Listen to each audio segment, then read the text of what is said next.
और मैं इसीलिए कहना चाहूंगा कि जो सबके मुंह सिले हुए हैं, इसलिए सिले हुए हैं क्योंकि इनके मालूम है कि बांग्लादेश को हिंदू उनका वोटर नहीं होगा। जिस फॉर्मूले से योगी आदित्यनाथ को धोबी पछाड़ लगी, अब इसी फॉर्मूले को बाबा जी अपनी सियासी कुंजी में उतारने की कोशिश कर रहे हैं।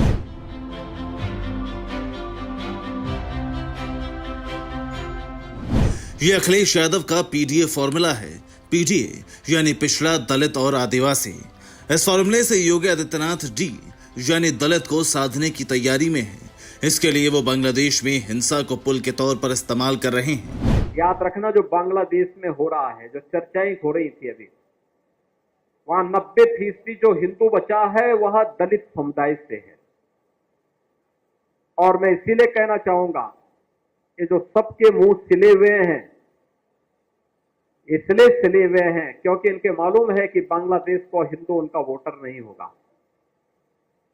वह हिंदू है, ये हो सकता है उसकी गलती हो, लेकिन हम उसको गलती नहीं मानते, हम उसको मानते हैं उसका सौभाग्य है कि वो हिंदू है और उसकी रक्षा करना हम सबका दायित्व है। सुना आपने कैसे योगी आदित्यनाथ बांग्लादेश हिंसा में दलित कार्ड खेलकर उत्तर प्रदेश में अपनी सियासी जमीन दोबारा मजबूत करने की कोशिश कर रहे हैं।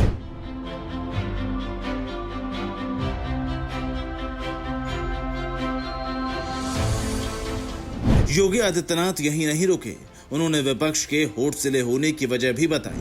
जो नकारात्मक ताकतें हैं, जिनके मन में आपके प्रति सद्भावना नहीं, दिखावटीपन है, जो राम के अस्तित्व को नहीं मानते, जो कृष्ण के अस्तित्व को नहीं मानते, जिन लोगों के मन में भारतीयता के प्रति कोई सम्मान का भाव नहीं, जिन लोगों के मन में ये कोई भाव नहीं कि दुनिया के किसी कोने में कोई हिंदू प्रताड़ित हो रहा है तो उसके प्रति आवाज उठा सके, क्योंकि उसमें भी उन्हें लगता है कि अगर हम आवाज उठाएंगे तो कहीं यहां उनका वोट बैंक न खिसक जाए।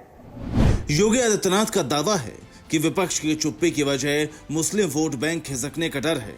हालांकि यह सियासी मुद्दा है, लेकिन योगी आदित्यनाथ के इस बयान पर भी सवाल उठ रहे हैं। सवाल यह है कि बांग्लादेश में बचे हुए हिंदुओं में 90% दलित हैं।